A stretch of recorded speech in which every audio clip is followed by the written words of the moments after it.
I guess I better explain this, this anti-identity guy thing here. I've been going to the Internet Identity Workshop twice a year for the past 11 years. When I started going, I realized that people were often using identity for a proxy for what they really wanted. I mean, it wasn't this bad, but it was almost like the clerk at the Starbucks asked to see your driver's license before taking your $6. I mean, that's what it seemed like to me. So I started going around and trying to educate people, but it was slow going. And then about 5 or 6 years ago, I started putting that on my badge. And people who would come up to me and I got to educate them. So that sped up the process. And at this point, I've gotten several converts. I've gotten enough that I think at the IIW coming up in April, I'm going to say I'm an anti-identity guy instead of the anti-identity. So that's a sign of progress. Now, this is a very big subject here. And I told Andy that I'd need about 7 hours, but he said you guys were unlikely to stick around that long. So there's some stuff I'm not going to talk about. Not going to talk about hardware attacks like Rowhammer, side channel like Spectre and Meltdown. I'm not going to talk about protocol errors that led to Heartbleed, or operating system attacks, privilege escalation, man in the middle like DNS hijacking, or the Starbucks blue van story, which I can tell you over dinner. I'm not going to talk about crypto like the TLS downgrade. I'm probably not going to talk about some other stuff. That's a lot not to be talking about. So what's left, and is it interesting? Well, what I'm going to talk about is access control. I contend that without access control, we would never see any of the other attacks because the bad guys could do whatever they wanted far more easily. So in a sense, access control is fundamental to security. And it's just answering this question, are you allowed to do what you're asking to do? It's a very simple question to ask. But if you look, there are dozens of companies out there selling you products to help you answer that. Now, how can there be dozens of companies selling products to answer that simple question? Well, it must be that it's really, really hard to answer. Then you should ask yourself, well, why is it really, really hard? And I hope to convince you today that it's really, really hard because there's a fundamental flaw in the way we do it. Okay? All right, so let's start. I'm going to give you some examples of the mess we're in. Now, there's about 400 examples I could give you. I've selected. So on your computer, on my computer, on everybody's computer, there's this very powerful program. This program can read all your files. This program can encrypt all your files. It could read all your files and send your secrets out on the internet. It can encrypt all your files and make you scramble to get Bitcoin to pay the ransom. And yet, even though this program is so powerful, there are people at your work who use it every day, some of them for hours at a time. Okay? It's not the operating system. I'll let you think for just a second what it might be. That program has the power to do those awful things. All right, so this program can do all those horrible things. And almost any program you thought of can do the same thing because every program you run runs with all your permissions. It's a mess. Second one is sharing. Sharing. I'm going to illustrate the problem with two stories. In the first story, Mark asked me, in an emergency, Mark asked me to park his car in my garage. I couldn't do it, so I asked my neighbor to do it for me and told her to get the garage key from my son. Wouldn't think twice about that story. Second story. In an emergency, Mark asked me to copy a file from his computer to mine. I couldn't do it, so I asked my neighbor to do it for me and said to get access to my computer from my son. Now, I see some smiles out there because this is a ridiculous story. This is just inconceivable. Sharing is a mess. Chaining. Anybody here use Netflix? So I worked with a guy who retired from Netflix. His biggest problem is his stock value is going up faster than he can spend it. Nice problem to have. Anyway, he told me that whenever you click anything in Netflix, anything at all, you will be invoking between a couple of dozen and a couple of hundred microservices. And they're all chained together to satisfy your request. Now, that example is too complicated for me to explain here, so I made up another example. So here I am. I'm talking to my voice remote, and I'm using a third-party voice service, think Alexa, hey Google, whatever, to do the translation, and then invoke either my streaming service or my thermostat. Okay? And what I'm going to do is my voice remote will authenticate to the voice service using my user ID and very strong password. Okay? It's not password 1, right? And then the question is, whose authentication is it going to use when it invokes the streaming service or the thermostat? There's only two choices, its or mine. So let's say it uses its own, and I ask to see somebody else's viewing history. I don't know who that guy might be, but I'm going to ask to see his viewing history. And so the service sends it to the streaming, my voice service sends it to the streaming service. And if that person has an account with the same streaming service and the same voice service, the voice service necessarily needs permission to make that request. And so the streaming service honors it. But now, the voice service has no way of knowing what the access policy of the streaming service is. I'm going to repeat that because it's going to come back later. This is a very important point. The voice service has no way of knowing what the access policy is for the streaming service, so it sends it to me, and I get to see somebody else's viewing history, and that shouldn't have happened. There's a name for this. It's called the confused deputy vulnerability. The voice service has become a confused deputy. If you've never heard of it, you should learn about it because it's everywhere. Clickjacking, cross-site request forgery, all kinds of vulnerabilities are really confused deputy. And the Wikipedia page is pretty good, but I highly recommend Norm Hardy's 1986 article on it. It's delightful, and it's where he coined the term. All right, so it's not going to work using the service's credentials, so it's going to use mine. And let's say I ask to see this movie. I say, see Fahrenheit 451. And voice huh? Which version? Which version? and the old one is better than the new one. But the voice service, voice recognition isn't perfect, and instead of hearing see, it hears set. And it sends it to my thermostat, and the thermostat says, oh, Alan wants to change the temperature. And I end up a pot roast. Okay? So chaining is a mess. How about managing permissions? There is a push in the IoT world to give every device a strong cryptographic identity so we can use that identity for managing permissions. Now, when you look at this picture, I think you can understand why I call that madness. But I'll just give you a simple example. Let's say I have a smart door lock, and I use the strong cryptographic identity of my cleaning lady's smartphone to let her open my door so she can come in and clean my house. And that works just fine until she gets sick. Now she's got a choice. She can leave my house uncleaned, or she can give her phone to the substitute. But her phone's got a lot more than just the ability to open my front door. It's got her banking, and it's got her private texts, and it's got her Vegas photos, right? She probably doesn't want to give up that phone. So managing permissions is a mess. All right, so those are the 4 examples. So how did we get here? I'm about to tell you something that you may find surprising. I know that I do.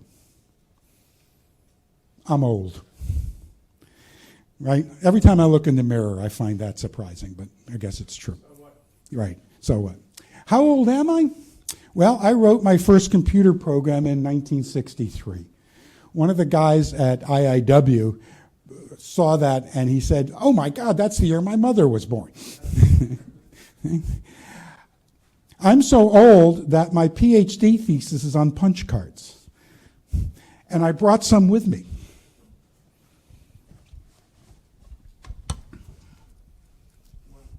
If you want to know why we call it files, because these things fit into cabinets that look like file cabinets.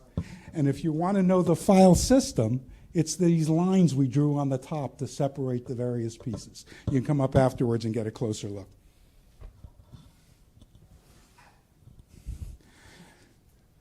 I am so old that I am an IBM licensed key punch operator. And when I got that card, I obviously carried it around in my wallet a little too long. When I got that card, I went down to the phone company to get a job because they were paying $1.25 an hour at a time when the minimum wage was 75 cents. And I walked in and walked up to the counter and I asked for a job application. And the lady sitting there looked up at me and laughed and says, "We don't hire men." Maybe I have a lawsuit. I don't know. So I'm telling you this because it means that I lived through all the decisions that got us into this mess. Okay? And so this is my personal theory of what happened. I think it holds up pretty well. So my story starts in the mainframe era. I like to think these two ladies worked for the phone company. They were probably just models from some advertising company, but that's okay. And over here is a mainframe, and you can see the card reader here. This is the card reader. And this thing right here, you could put that whole tray of cards in there and go whoop, and read them right in. Okay? And so access control at that point was you keeping me from fooling around with your cards, right? And you could get a box with a lock on it. Right? That was access control. That was easy.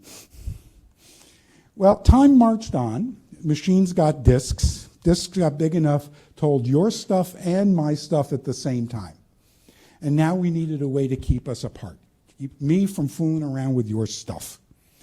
And the first thing we needed was a way of expressing the access policy. And people came up with the idea of the access matrix. This was what Andy was talking about. And the way it works is each row is a subject. I'm using terminology from the Orange Book, circa 1980, about the terminology. And each column is an object. I'm using files here, but objects could be anything, including other subjects. But it's just more intuitive this way. And at the intersections, you see the permissions. So we can see here that Alice has read permission to file 3. Okay? Very simple. Now, those old machines were very short on memory, very short on storage. They didn't want to store the whole thing, so we compressed it, and the decision was made to compress along the columns. Now, that's the exact same data, but just compressed along the columns. And each column is an access control list for that object. I'm going to give you a little tiny hint right now about what's coming in the talk. That's the fatal flaw. That was the mistake that led to all the trouble. Okay? So the way this worked was Alice, when she wanted to read file 3, would prove that she was Alice, and the system would look up in the access control list for file 3, does she have permission to do what she's asking to do? In this case, the answer is yes, and she read the file. Now, that's kind of awkward to have to prove that she's Alice every time she wants to read a file. And in fact, every time she wants to read the next piece of the file, you'd have to go through that. So we came up with the idea of a login. We gave every user a unique identifier and asked them to share a secret with the system. So the unique identifier was a user ID or a username, and we called the secret shared with the system a password. We had no clue what we were doing back then. I'll give you an example. Peter Neumann told me the first time he went to set up an account on a CDC machine, his credentials were rejected because, get this, the password was already in use. I mean, that's how bad it was. That's how little we knew about what we're doing. Now, we fixed that one in a hurry, but it just gives you an idea of the state of knowledge at that time. Okay. So that worked okay. I'm going to call that the mainframe model, the mainframe access control model. So time marched on, and we went to client-server. And in those days, a client, yeah. I have a fundamental disagreement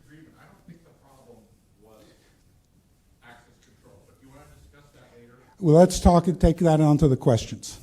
He says he has a fundamental disagreement about the problem is access control, and we'll talk about that later. Okay, so in those days, a client was, another question. Just to point out that unique password requirement has surfaced again today. If you have a password that nobody else uses, then it's unique. Nobody else is, the possibility of password reuse is out of the question. So it's not such a bad. Well, we'll get to that. It was in use by another user, and that was the problem, not in use by me. Remember, only one machine, right? There's only one computer. It's a mainframe, right? So we went to the client-server model, and in those days, a client was a mainframe that got shrunk in the dryer, but it could fit in a normal office environment. But it was still a pretty big computer, okay?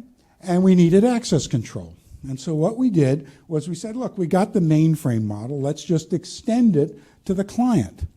So instead of everybody on the system having a unique identifier, we gave everybody in the company a unique identifier, and they shared a secret with the machine. So we've stretched the mainframe model a teeny tiny bit. But even that was showing some fraying around the edges. When I joined HP in 1992, my user ID was Karp, because Karp was owned by Sid Karp in Colorado. Now, Sid and I never met. We never used the same computers, to the best of my knowledge. And yet, for the rest of my career, I couldn't be Karp when I was at HP. And I'm such a tight ass, that drove me crazy. Okay? So even there, we're seeing a little fraying around the edges. Well, then people said, look, it would be really convenient if our business partner, employees of our business partners could use our computers. And we started giving them unique IDs and had them set up passwords. And that got really out of hand very fast. I went to a talk once, and the guy said at that time Oracle had 80,000 employees and was managing 300,000 identities of employees of their business partners. That's just not manageable. So we came up with the idea of federation. We're now going to stretch the mainframe model across companies, not just across machines within a company, but across companies. And so you'll authenticate to your company, and then somehow we'll get all the information needed to do the access control.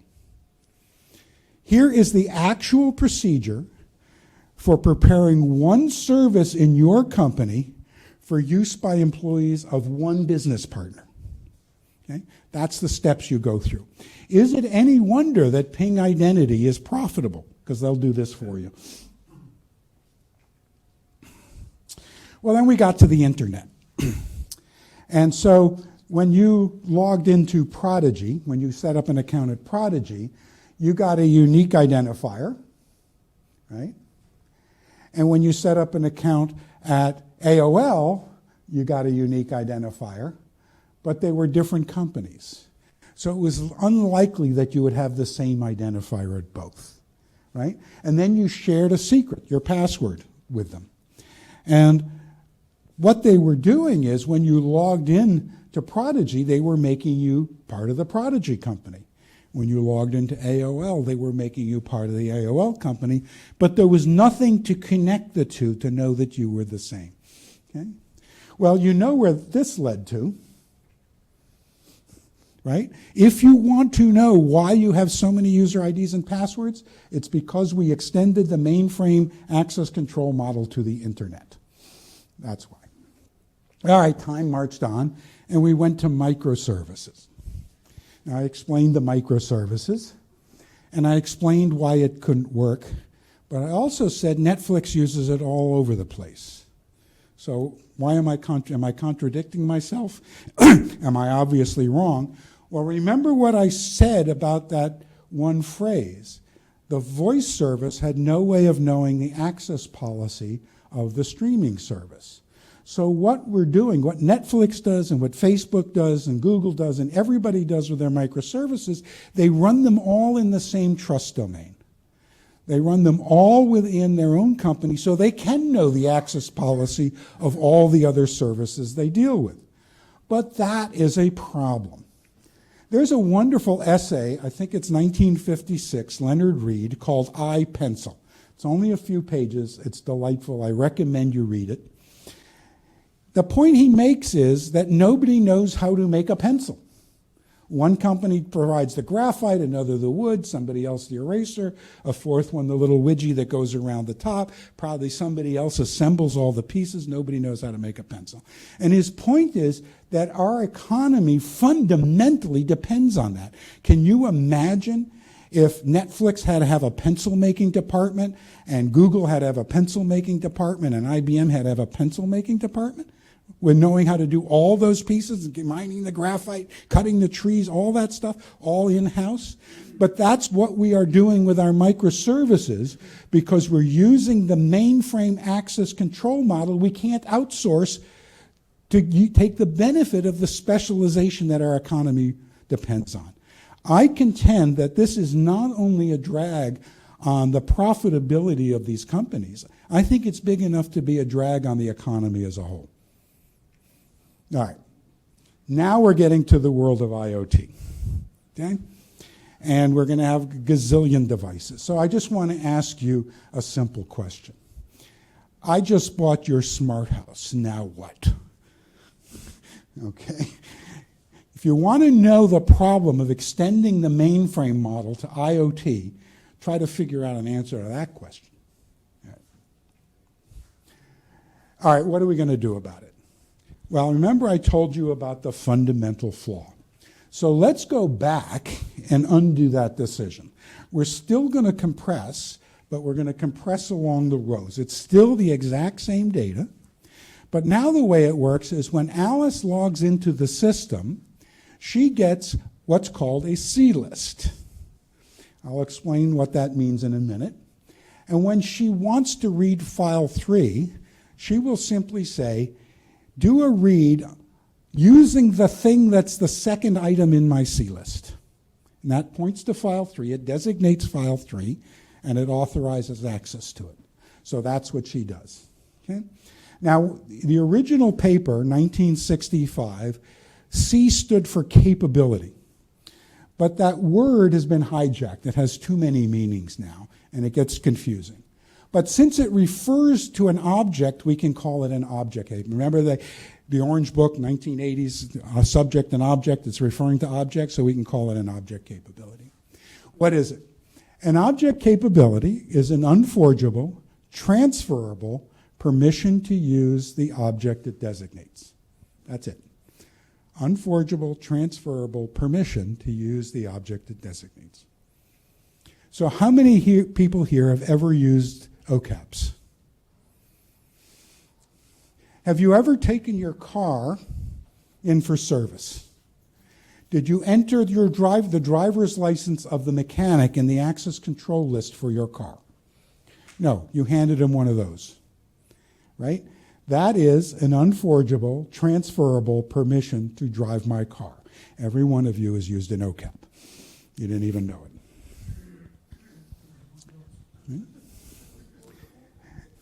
Close enough. Close enough.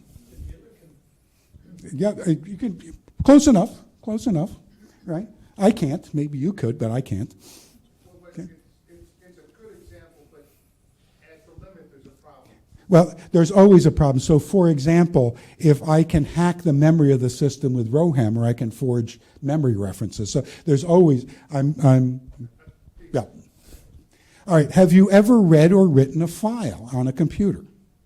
Well, the way it works is you don't just read the file on the computer, you have to open it first.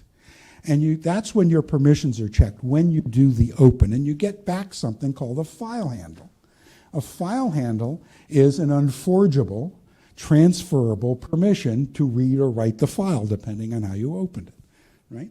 Now, early on, object capabilities were criticized for being not very performant. And yet, Unix introduced file handles to improve the performance because you didn't have to do the access check on every read operation. Have you ever gotten a Google Doc or a Dropbox share? Now, this thing here isn't unforgeable, but you'd be guessing a long time before you figured it, before you got that one. Right? So in this case, they've replaced unforgeability with unguessability. Okay? But it is the same thing. It is a unguessable, transferable permission to read that file. It's an Ocap. How about posting to Facebook? I don't do that, but plenty of people do. Facebook uses something called OAuth, where instead of putting the secret in the URL, they put it in the header. Now, this is a little bit less like an object capability because the designation of the thing is in the URL and the authorization is in the header. But as long as you're careful to always keep them together, which Facebook is, it functions very much like an Ocap. Now, one other point I want to make is in case you think this is just purely theoretical or I'm just talking to make noise, there are 5 million programmers in the Salesforce ecosystem writing applications in an Ocap subset of JavaScript. Everything done on Salesforce now is in an object capability subset of JavaScript. This is real. This works. So now let's look at the 4 examples. So now we're going to look at privilege. So now when I start Solitaire, I can just give it permission, give it an Ocap to read and write its history file. And sure, it can embarrass me by showing that I played Solitaire 50 times yesterday, but that's about the worst. And if it runs CryptoLocker, it can only encrypt its own files. It doesn't have access to mine. So that's a lot better. How about sharing? Well, the reason that second story was so ridiculous is that there are 6 aspects of sharing that we rely on in the physical world that our online systems don't support. This comes from Mark Stigler. So it's dynamic. It's an emergency. There's no time to track down a sysadmin to change an entry in an access control list. It's attenuated. Mark didn't have to give me power of attorney over his life or even his whole key ring. He just gave me his car keys. It's chained. I could pass that car key on to my neighbor. In fact, I could even further attenuate by giving my neighbor only the valet key. Now, chaining and attenuation are very important. Without chaining, every private in the Army is saying, yes, sir, Mr. Trump. And without attenuation, that private ends up with permission to launch nukes. So chaining and attenuation are fundamental, and yet our mainframe model doesn't support it. It's composable. My neighbor could take one permission from me, one key from me, and one from my son to complete the job. It's cross-domain. There's Mark's domain, my neighbor's domain, my son's domain, and it just works. And finally, it's accountable in a very interesting way. If Mark finds a new scratch on his car, he knows to come after me. He never heard of my neighbor. But think about what the log file on your online systems would say. I would call up the sysadmin and say, please give Alice permission to do this thing. And then Alice did something bad. And the log file shows that the sysadmin gave her permission, but it never shows she got permission because I asked. So we've lost responsibility tracking in our current systems.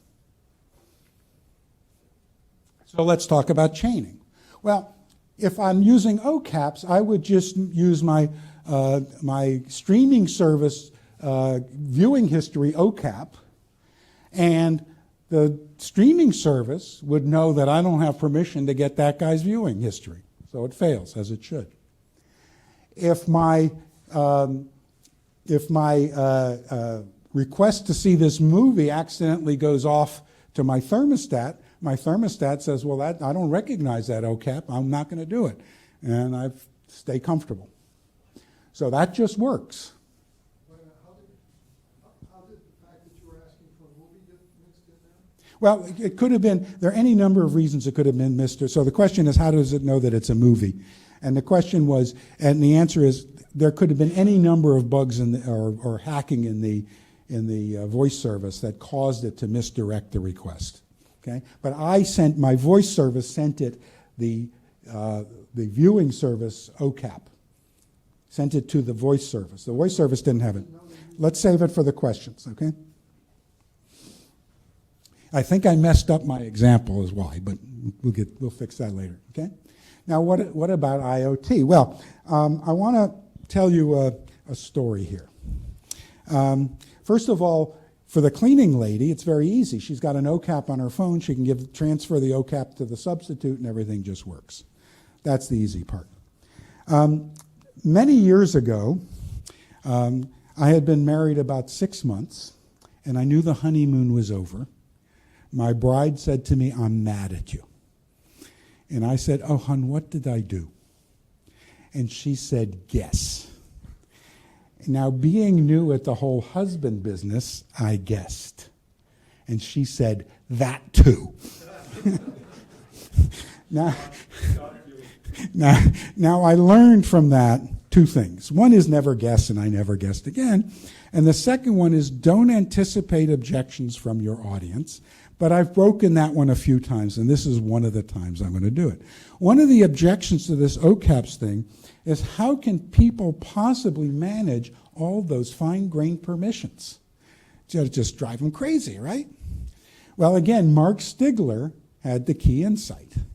If I want to edit a Word document on my Windows machine, I double-click on the icon for a .doc file, right? And the system knows that Microsoft Word should edit that file. Well, I can use that active designation as an act of authorization to give Microsoft Word the Ocap to edit that file. Now, I'm going to give you another example here. Let's say you're driving along, and you get a flat tire.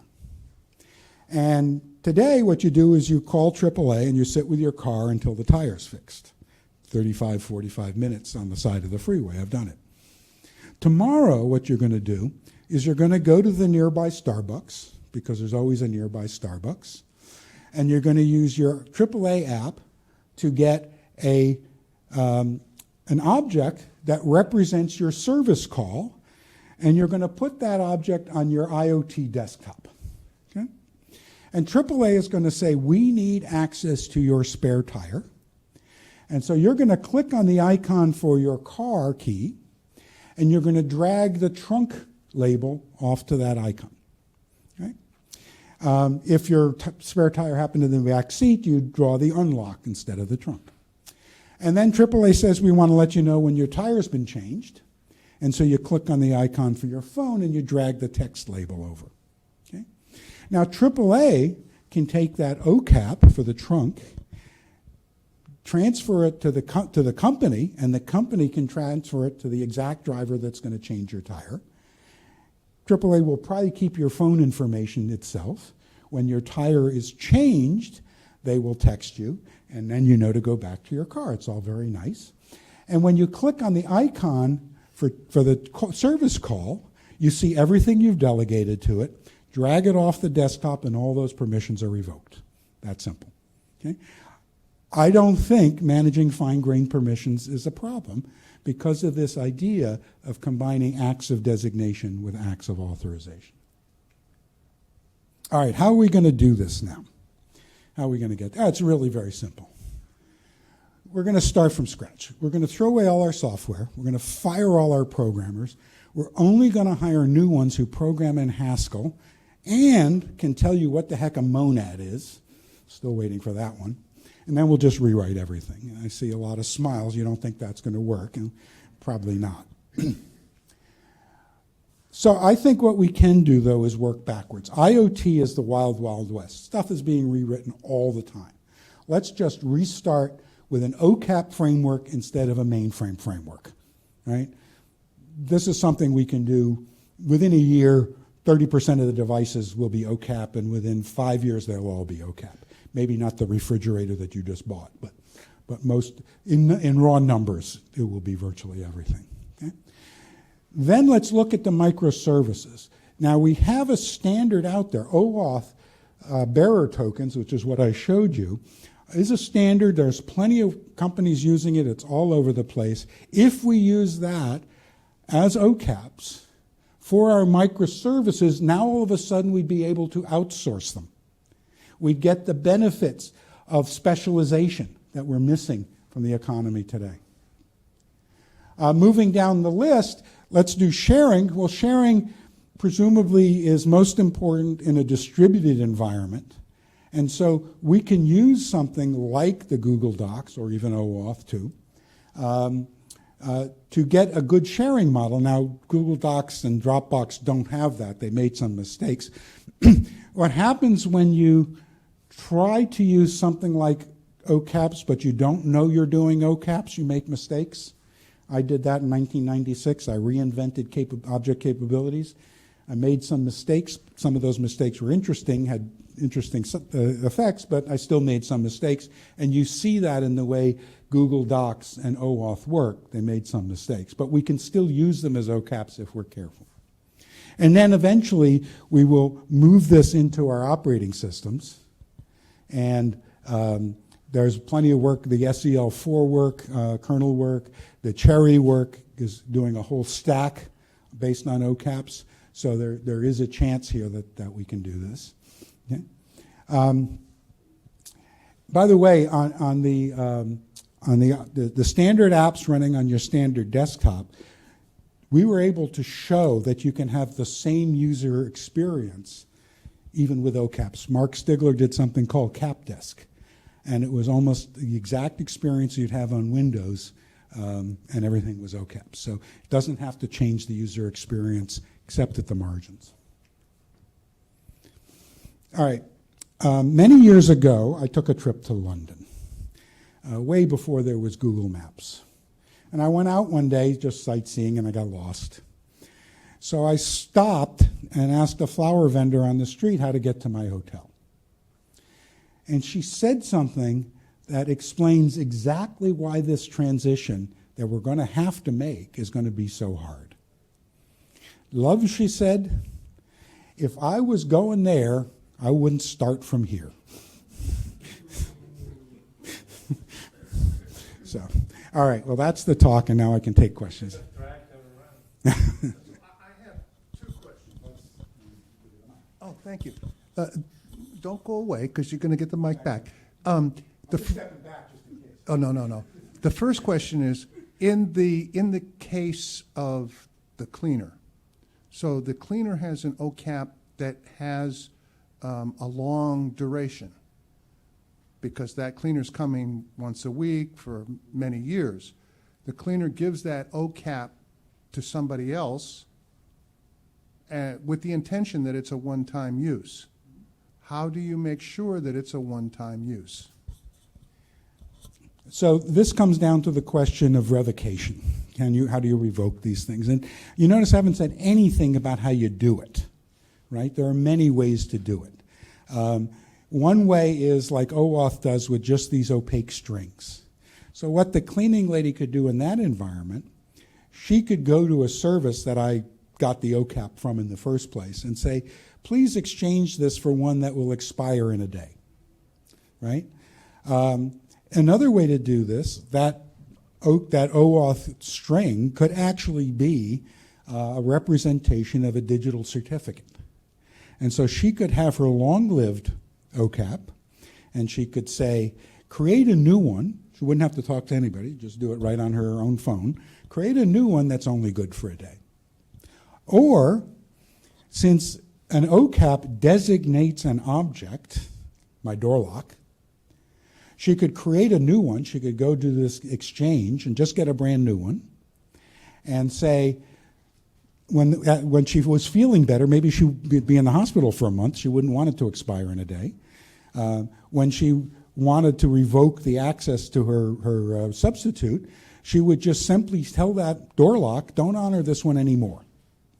Right? And it just have a list of revoked ones, and it just wouldn't honor it if it came back. And there you'd put an expiration date of a year or something just so we could throw it away. So that makes perfect sense, but the cleaning person is not the one who wants protection. The house owner is the one who wants protection. So how, as a house owner, do I enforce that the cleaning person doesn't give the OCap to John, Joe, Harry, whatever, for however long that person wants to do? How do you prevent the cleaning person from giving out your key and making copies and giving them to all those people? It's the exact same problem. OCAPs can't solve problems that can't be solved. What the OCAP does, though, is we have the responsibility tracking. So whoever uses an Ocap or one derived from it, I'm going to hold my cleaning lady responsible. And it's up to her to go make sure that nobody does anything bad, because she's going to be the one in trouble. And I'll be quick on this one. In the list of the kind of progression that you talked about, you skipped one step. So starting about 10 years, maybe 12 years ago, the major online players decided that it was too much friction for people to log on over and over again. So you can log on to one, and then from there go and carry as if you have been authenticated by somebody else. And so there is this kind of chaining that goes on now. And I wonder how you see this and what the effect of that is going to be on trying to make the transition you propose. So a lot of people do that for convenience, and it's a really, really terrible idea, because now Facebook knows every place you log on. Facebook can decide, oh, we don't like you anymore, we're going to revoke you. Now you're locked out of everything. The other problem is that, well, those are the two main problems. Okay, so I think it's a really bad idea. It's very convenient, but I don't do it. But if you're going to make a transition, you have to deal with that. Yeah, but that's still okay, because wherever I authenticate, when I come, remember I said Alice logs on and gets her C list? So however I log in, I get my C list. Okay? So I have two questions also. Let me ask them both at the same time. One is, what do you think Dropbox has done wrong, as an example? And the other is, what do you think about authentication as a service, such as what Okta does, which has become very popular? But distinct from Facebook, Okta is not an information provider and a vendor. They're just an authentication provider. Right. So the first question was, what does Dropbox do wrong? They don't give me the right sharing model. So I know specifically for Google Docs, I have to think twice about Dropbox. Let me talk about Google Docs. If I share a file with you read write, you can reshare it. If I share a file with you read only, you can't. You have to contact me to reshare it. That's a broken model. Okay, that's broken in that way. Also, lately at least, Google Docs is always asking me to log into Google before it'll let me see the doc. That's a terrible thing. What if I don't have a Google account? That's awful, right? Dropbox at one point did that. I don't remember if they still do. Okay? And then the second one was, what about a pure authentication provider like Okta? This is called an identity provider, an IDP, right? And so I would authenticate to them, and they would prove that I'm who I say I am. Now, normally, what that's doing is saying that I control some email address. That's the way they identify me. There's nothing more to it than that. There's no thumbprint or DNA sample or anything like that. It's just they assert that I control some email address, which means my email address is my username at all these other services that Okta uses. What happens if I lose my email provider? Out of luck. Multi-factor. Yep. Yeah, it can support multi-factor, but I got to have that first one, right? If I lose my email address, they can't verify that I still have it, right? And my user ID is the same at every place. That's also a problem for tracking, for privacy, right? So it's a service, it's an IDP. Lots of smaller companies in particular do not want to have to build all the infrastructure for authenticating users. I actually built a tool on something called Parse. Unfortunately, Facebook bought it and shut them down, and they had something similar where they would do that on my behalf, and that's fine. But it's once you get in, do you get are there access control lists for all the objects, or is there a C list for every subject? And that's the big difference. But how you authenticate is not part of this story. You had something? That's a more complicated. It's a more complicated thing, isn't it? Because I would say the issue is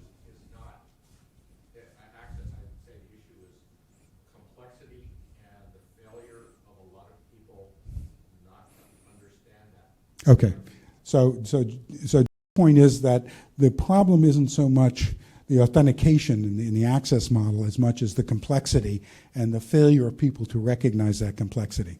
And let me add that we had this discussion Friday at the anniversary of the Aloha Net, and the people in the network community are in agreement that had security been designed into computer network protocols from the beginning, with the ARPANET, NCP days, the TCP days, as well as AlohaNet, we never would have delivered anything to you guys. That's the fundamental problem, because we don't know necessarily what we're doing. And the other problem is the fact that it's a software engineering recognized thing. Is people don't put security as a requirement very early on. I absolutely agree, and that example I gave about password already in use is an example of we didn't know what we were doing, and if we'd locked in a standard at that point, we'd be in a real mess. So it was perfectly reasonable not to do it back then. But my point here is what we have done by stretching the mainframe model all the way to IoT is the root cause of many of our problems and a lot of the complexity. And I haven't said anything about network security and protocols and all that. That's another story. One of the things I left off my list. If you want to stay another hour, I've got some thoughts on that. But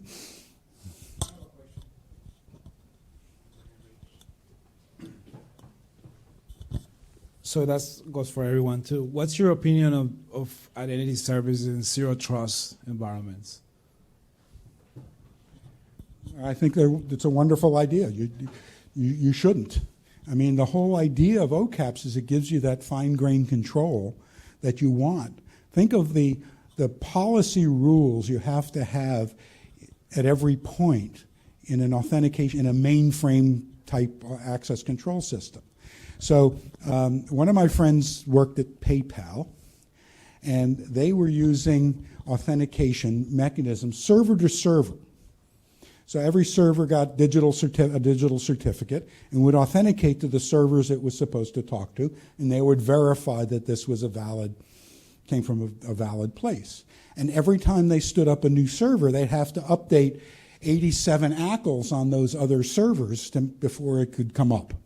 And there was always mistakes and services broke and all that. In an Ocap model, they would have simply given the new server Ocaps for the ones it was supposed to talk to, and you only have to update the one, and that works. So I think it's a matter of not the authentication itself, but what you do after the authentication. That was my point. Again, in the mainframe model, Alice authenticates, and every program she runs has to get all her permissions. You can't do any better than that, otherwise Alice has to authenticate over and over again. In an Ocap model, she logs in once and she gets her Ocaps, and she can use them, she can transfer them to the programs running on her behalf, and it just works. So it removes a lot of the complexity that comes from that environment.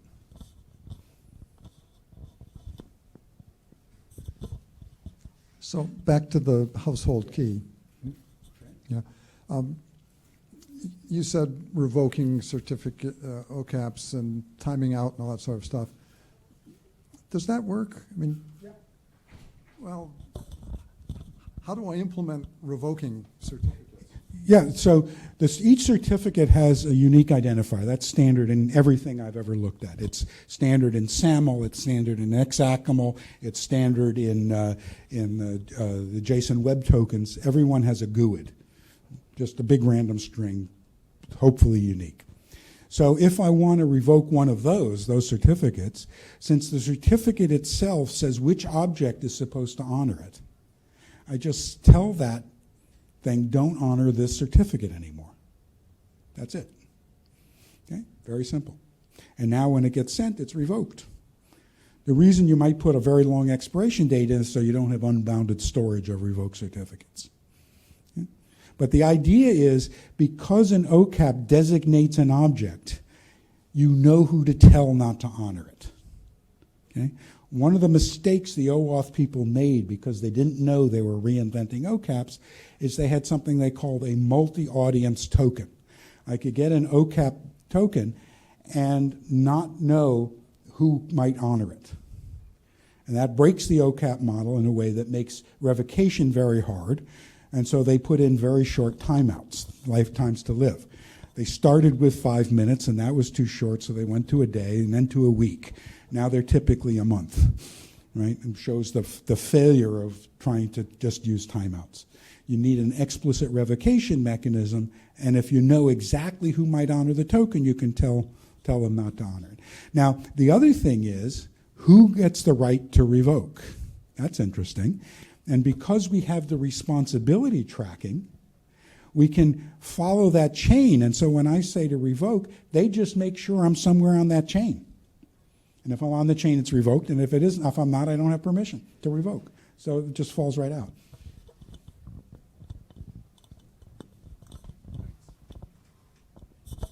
You seem to posit a distributed model with independent objects and as few central points of failure as possible, but you still need an audit and other kinds of centralized facilities and key management and that kind of thing. So can you talk about the distribution of roles and responsibilities? So you definitely need audit, but you don't need key management. And this is one of the beauties. So I stand up a service, and I create the first certificate with my own private key that covers all uses of the service, including the management. And then I create a subset token derived from that one that covers the stuff that users might have. So I'm not going to give away the management stuff. And then that gets delegated to you, and you delegate to your company. So, for example, we don't need federation with this model. Our companies sign a contract. I give your company a token covering the services in the contract. You create new tokens, delegate to managers. Managers delegate to people. They present the tokens with the requests, and I know it's legitimate or not very easily. Okay? Now, when I give you a certificate, I'm going to say, I need a public key that I can put on this certificate so I can validate that it's being used properly. And you can create one on the fly. No key management. This thing, you do this, and we build up an onion layer of certificates nested in certificates.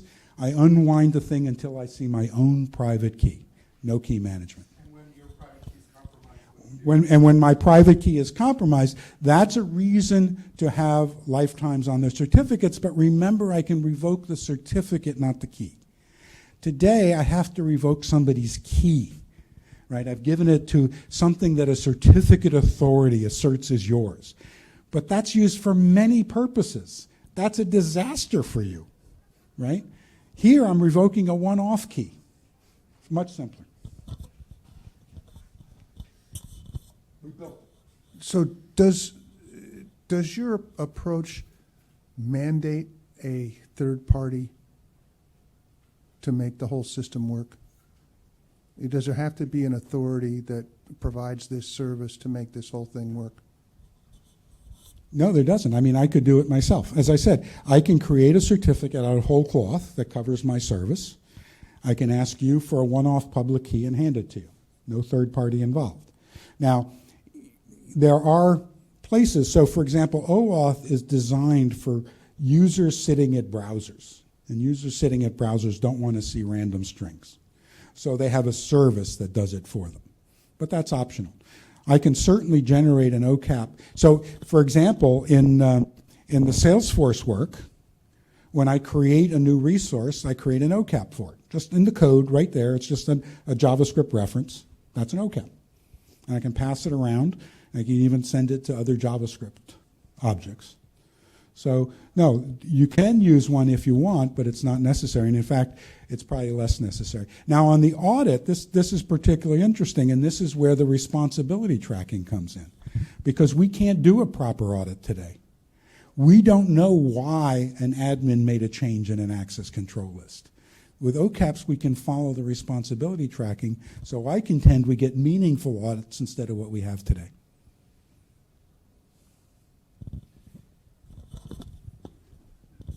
So I'm back at the third party again. So, maybe I can do that. But my wife, my grandmother, is this going to be within the capability of non-technically sophisticated people to do without a central authority? when I showed you that flat tire example, I clicked on the icon for the trunk to my car. Software that ran there created the Ocap, not your mother. That icon interface seems intuitive to you. It's not intuitive to a large proportion of the population of the planet, and including my wife. She does not know how to use an icon-based system. I had the same problem with my wife. She got very confused about icon-based systems, but maybe that's a problem that will cure itself because everything is these days. But it's a funny story. I gave this talk at Bay Lisa. Lisa is the Large Infrastructure Systems Administrators talk. And before the talk, I was introduced to the organizer's mother. And so I put that up, and after the talk, I said, well, as a non-technical person, do you think you could manage that? And she says, oh, I've been a data center sysadmin for 25 years. So I embarrassed myself. Yeah, she uses a command line. So I embarrassed myself, and I don't make that assumption anymore. But if point and click is too hard, I have no answer. But if point and click works, I don't need a central authority because the software inside the application will do it. However your wife interacts with an application, she has to be able to say what it is she wants to do. She wants to open this web page. She wants to open that application. That's an act of designation. She can handle an ID, user ID, and password. That, for her, is intuitive. But if she is on Amazon and wants to buy something, she clicks on it. She doesn't? Okay, well then she's not, can't do it for her, okay? But maybe most other people, certainly that guy's mother.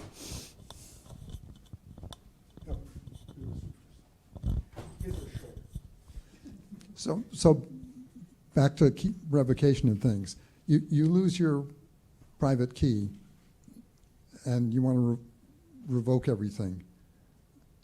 How does your door lock know that you did this? So did I lose my private key or do I think it was compromised? Compromised, my key was, so I still have it. So now I can sign a request, send it to the door lock, and say revoke anything derived from that private key. Okay? Just revoke it. And then say, and I can also use it to certify a new key. So you have to have key management in the sense of managing your own keys. You have to protect your private key. You have to have a way of recovery from compromise. Typically, they expire the more they're used. There's standard software that does that. We don't need key management in the sense of, the certificate authorities and all that infrastructure. So I like to say that PK is fine, it's the I that's the problem.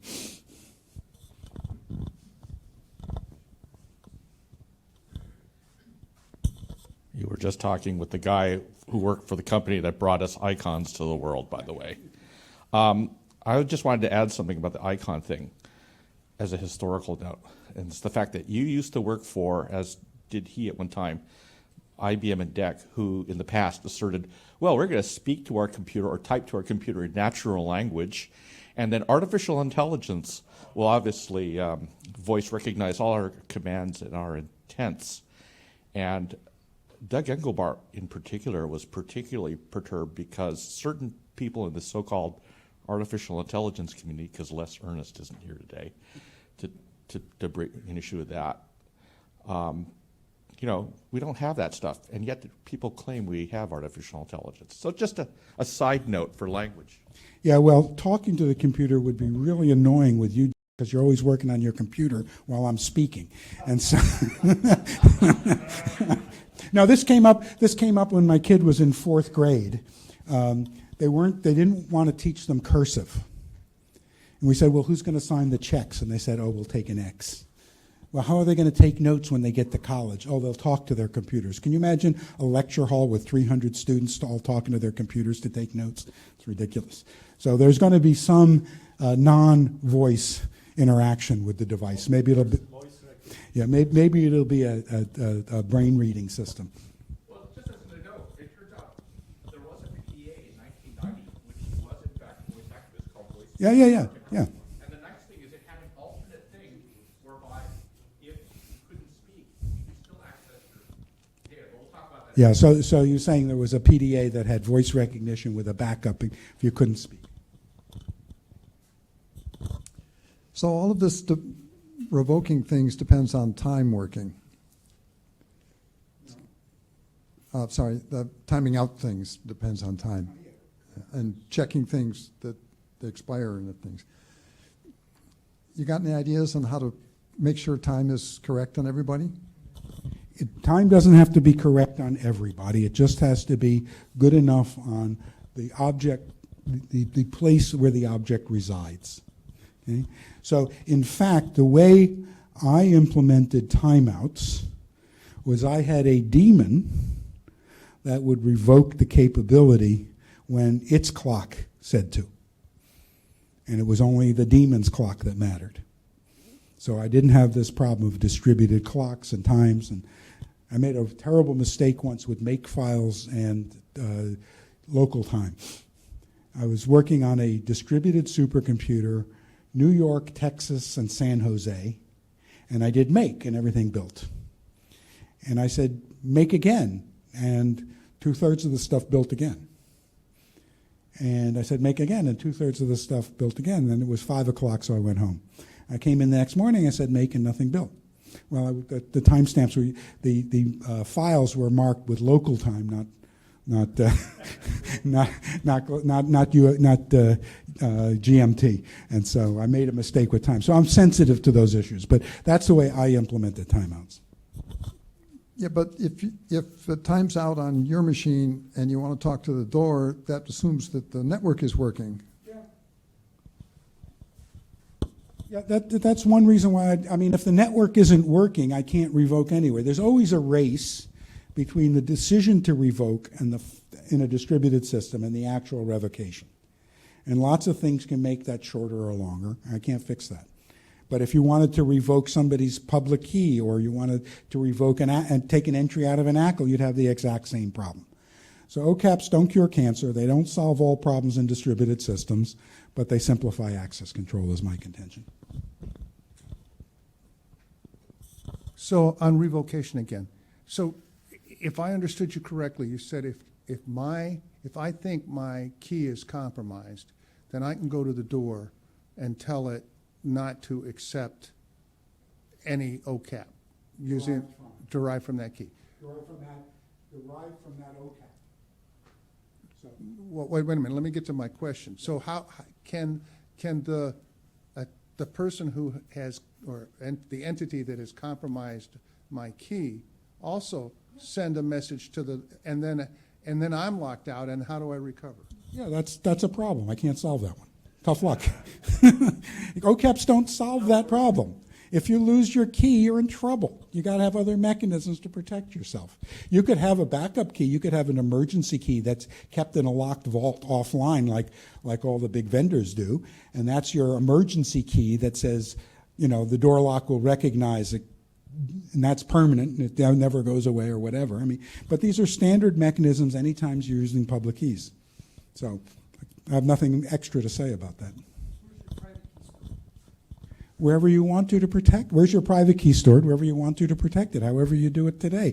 But the nice part is that if you have a lot of these one-off keys, that private key controls that one permission I have, and this other one controls this other one permission.